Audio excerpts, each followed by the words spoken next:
Hello guys, welcome back to my channel. आज की video में मैं आपको साड़ी से एक बहुत ही सुंदर ड्रेस बनाना बताने वाली हूँ।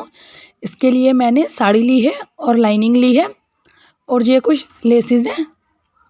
तो सबसे पहले मैंने लाइनिंग को 4 फोल्ड कर लिया और यहाँ पर जो किनारी वाली साइड है उसको निकाल लेना है।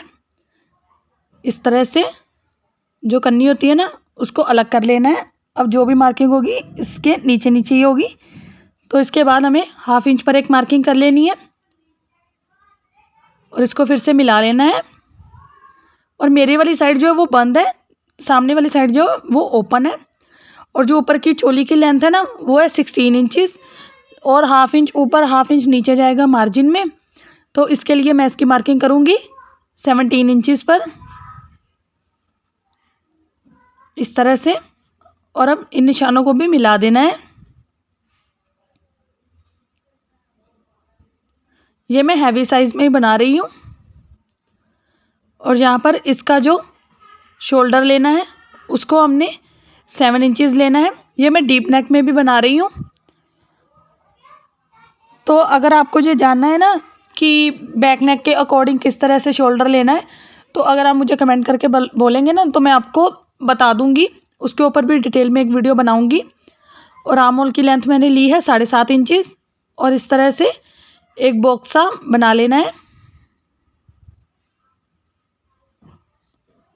इस तरह से।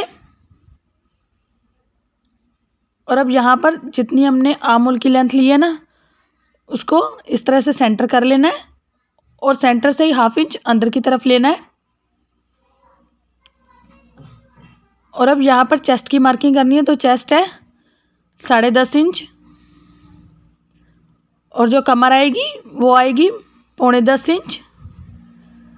थोड़ा सा मैं आपको और आगे कर कर दिखा देती हूँ, इस तरह से। तो वो आएगी 9.25 इंच कमर की मार्किंग आएगी। और इसको मैं प्रिंसेस कट भी बना रही हूँ। तो इसके लिए अब यहाँ पर हमने जितनी प्लेट लेनी है ना उतना हमने एक्स्ट्रा भी लेना है। तो मैं 1/2 इंच दोनों साइड पर लूँगी, 1/2 इंच, तो 1 इंच मैं एक्स्ट्रा ऐड कर रही हूँ प्लेट के लिए।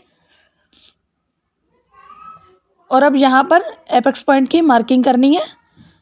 तो जो रेडी आएगा वो आएगा 11.5 इंचज़। तो 1/2 इंच मैंने मार्जिन ले लिया है क्योंकि ऊपर शोल्डर में जॉइंट होगा। और यहाँ पर apex point two apex point की जो दूरी है वो है 4.25 इंचज़, इस तरह से। और अब इसको भी इस तरह से सीधा कर लेना है निशान को। और अब जो हमने 1 इंच लिया था ना तो 1/2 इंच दोनों साइड पर एक्स्ट्रा इस तरह से ले लेना है। और अब इन निशानों को भी सीधा कर लेना है, इस तरह से। और अब इसकी ऊपर की शेप देनी है। इसके लिए मैंने आर्म होल शेपर को लिया है और उसको इस पोजीशन में सेट कर देना है जैसे मैंने किया हुआ है। आपका कोई भी साइज़ हो, आप इस तरह से उसको सेट करेंगे ना तो आपकी जो मार्किंग है वो निकल कर आ जाएगी। और यहाँ से इसको 1/2 इंच ऊपर करना है कमर से। और यहाँ पर मैं 2 इंच एक्स्ट्रा मार्जिन ले रही हूँ। आप अपने अकॉर्डिंग 1 इंच या 1.5 इंच जितना आप लेना चाहे आप ले सकते हैं, लेकिन मेरी आदत है मैं कम से कम 2 इंच लेती हूँ। और यहाँ पर इस तरह से इस लाइन को जितना तिरछा जाती जाने देना है। ये हमारी फ्रंट क्रॉस की मार्किंग होगी। पहले मैंने बैक क्रॉस की है, अब फ्रंट क्रॉस की करनी है। जो फ्रंट का आर्म होल आएगा उसकी, इस तरह से। और अब यहाँ पर नेक जो है वो मैंने विड्थ लेनी है 3.25 इंचज़ और 1/2 इंच जो शोल्डर डाउन किया था ना यहाँ से इसको मिला देना है। और बैक वाला जो शोल्डर है उसको उठा के कट करना है, इसीलिए बैक वाला हिस्सा जो है वो 1/2 इंच एक्स्ट्रा रहेगा। और अब इसी मार्किंग के अकॉर्डिंग इसकी कटिंग कर देनी है।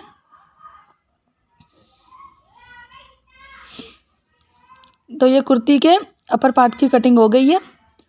और अब यहाँ पर प्रिंसेस कट जो करनी है ना मार्किंग की कटिंग, उसके लिए सबसे पहले बैक पार्ट को निकाल देना है और फ्रंट पार्ट को सिर्फ इस तरह से बिछा के रख लेना है। और यहाँ पर सबसे पहले जो शोल्डर है उसको कट कर लेना है ऊपर से और फिर इसके फ्रंट वाले आर्म होल को भी कट कर लेना है, इस तरह से। और अब यहाँ से आप ध्यान दीजिएगा कि आप बिल्कुल मार्किंग के ऊपर ना कट कीजिएगा। एक मार्किंग आपको थोड़ा सा अंदर की तरफ लगानी है। सिर्फ एक पैर का जितना मार्जिन होता है ना, या 2 सूट का कह लो आप इंची टेप को देखकर, उतना ही आपने सिर्फ मार्जिन रखना है इस तरह से, ताकि ये हमारा सिलाई में आएगा और जो हमारी फिटिंग है ना वो प्रॉपर निकल कर आएगी इससे। तो कुछ भी हमें कम ज़्यादा टाइट नहीं होगा। बिल्कुल अगर जो हमने स्केल से पहले मार्किंग की थी ना उससे आप कर दोगे ना तो वो थोड़ा सा फिटिंग में टाइट हो जाएगा आपको, तो आपको कमर की साइड से फिर से उसको लूज़ करना पड़ेगा। इसलिए मैंने मार्जिन पहले ही ऐड कर दिया इसका जो सिलाई में चाहिए। और ये इस तरह से कुछ जॉइंट होगा। और यहाँ पर इसकी दूसरी साइड पर भी मार्किंग कर देनी है इस तरह से। आपको शायद कैमरा में दिखाई नहीं दे रहा होगा, लेकिन मुझे यहाँ पर साफ दिखाई दे रही थी मार्किंग लाइनिंग पे। तो अब ये फ्रंट पार्ट की कटिंग हो चुकी है और ये बैक पार्ट की है। और अब ये वाला मेन फैब्रिक है, तो मेन फैब्रिक को भी लाइनिंग के अकॉर्डिंग ही कट कर लेना है। ये कपड़ा काफ़ी स्लिप हो रहा था इसलिए मैं इसकी वीडियो अच्छे से नहीं बना पाई थी। तो ये देखिए, ये मैंने इसको इसी तरह से पैटर्न के अकॉर्डिंग ही कट कर लिया है। और अब जितना भी लाइनिंग बची थी ना उसको मैंने ले लिया है और उसको सबसे पहले मैंने डबल फोल्ड किया है जितनी भी लाइनिंग थी, और फिर उसको इस तरह से तिरछा करके मैंने बिछा लिया था। तो अब मैं ना आपको अम्ब्रेला पार्ट कट करने का बहुत ही आसान तरीका बताने वाली हूँ, जिससे कि आपका जो है वो परफेक्ट आएगा। कम तो बिल्कुल भी नहीं होगा, हाँ बढ़ जरूर जाएगा, अगर हो सके तो 1/2 इंच के करीब ही बढ़ेगा साइड से, इतना ज़्यादा नहीं बढ़ेगा। तो आप इस तरह से अपने अपर पार्ट को यहाँ पर रख लीजिएगा। जहाँ पर भी आपका जो कमर है वो पूरी आ रही होगी, मैंने बैक पार्ट को रखा है इस तरह से। और यहाँ पर एक मार्किंग कर लेनी है इस तरह से। और अब जहाँ पर हमारा कॉर्नर बन रहा है ना वहाँ से आप मार्किंग लेकर देखिएगा। तो यहाँ पर मेरा आ रहा है 12 इंचेस और दूसरी साइड पर इतना आ रहा है। तो आप कोई भी एक मार्किंग को पकड़ लीजिएगा, एक साइड वाली को। मैंने जो कम वाली साइड है ना, जहाँ पर जो लेंथ है वो कम आ रही थी, वहाँ पर मैंने उसको ले लिया है इस तरह से राउंड में करते हुए। फिर इसको मिला देना है इस तरह से, पूरी मार्किंग को मिला देना है। तो ये फ्रॉक की ऊपर की मार्किंग हो जाएगी। और अब यहाँ से हमने 16 इंचेस जो है वो ऊपर का रेडी हो जाएगा ना बॉडी का पार्ट, तो नीचे का हमने जितनी भी लेंथ रखनी है आपने उसके अकॉर्डिंग कर लेना है। मैं 4 से 5 इंच जो लाइनिंग है उसको कम रख रही हूँ मेन फैब्रिक से। कुछ लोग बराबर भी रख लेते हैं, कुछ लोग 1 इंच का भी फ़र्क डाल लेते हैं, वो आपकी मर्ज़ी है। उससे पहले आप ना यहाँ पर इसकी जो लेंथ है ना, जो हमारी जो गोलाई आई है कमर की, उसका आपने सेंटर ले लेना है इस तरह से, यहाँ पर इस तरह से।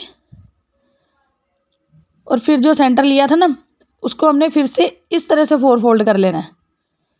यहाँ पर भी एक मार्किंग आ जाएगी और एक मार्किंग यहाँ पर भी आ जाएगी, ठीक है। तो आपने ये 5 जगह पर तो मार्किंग लेनी ही लेनी है, जिससे कि आपका जो अम्ब्रेला फ्रॉक है ना वो बनने के बाद ऊपर नीचे नहीं उठेगा।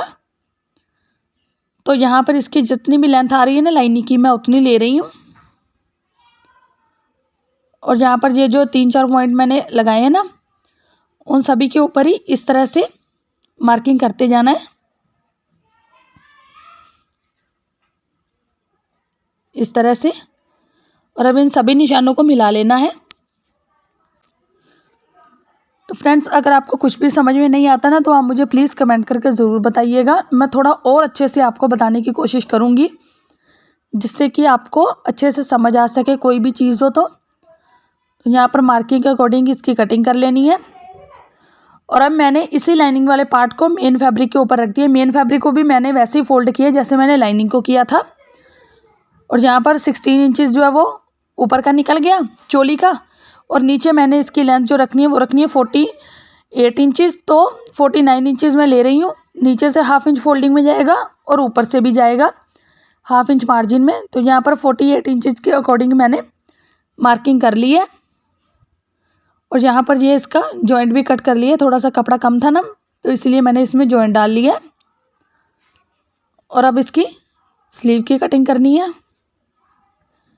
तो स्लीव की कटिंग करने के लिए जो मैं अगर दूसरे साड़ी के ऊपर करती ना तो वो आपको अच्छे से दिखाई नहीं देना था, इसलिए मैं लाइनिंग के एक्स्ट्रा पार्ट के ऊपर ही कट कर रही हूँ। ये थोड़ा सा पीस बचा हुआ था मेरे पास। तो यहाँ पर आपकी स्लीव की जो लेंथ है वो मैंने तो रखनी है 20 इंचज़, और इसकी जो मैंने 1.5 इंच जो है इसका मार्जिन ऐड किया एक्स्ट्रा, जो हाफ इंच ऊपर जाएगा और 1 इंच नीचे फोल्डिंग में आएगा, और 3 इंच इस तरह से मैंने स्लीव को डाउन कर लिया है। और यहाँ पर जितनी भी मैंने मार्किंग की थी ना चेस्ट की, वहाँ पर इतनी मार्किंग लें। जैसे मैंने चेस्ट की मार्किंग की है 10.5 इंचज़, तो यहाँ पर भी मैंने 10.5 इंचज़ की मार्किंग की है और 2 इंच मैंने एक्स्ट्रा ले लिया है। और फिर इस तरह से इसको शेप दे देनी है। और यहाँ पर जो बाइसेप है वो आएगा 5.5 इंचज़ पर, और जो मोरी आएगी ना वहाँ पर वो आएगी 8 इंचज़, और वहाँ पर मैंने 2 इंच एक्स्ट्रा किया है मार्जिन के लिए। और जो फुल लेंथ जो है ना वहाँ पर मोरी आएगी 3.5 इंचज़, और जहाँ पर जो हमारी कूनी होती है ना वहाँ पर भी मैंने मार्किंग की है, तो वो आई है 12 इंचज़। और अब इन सभी निशानों को इस तरह से मिला देना है, इस तरह से।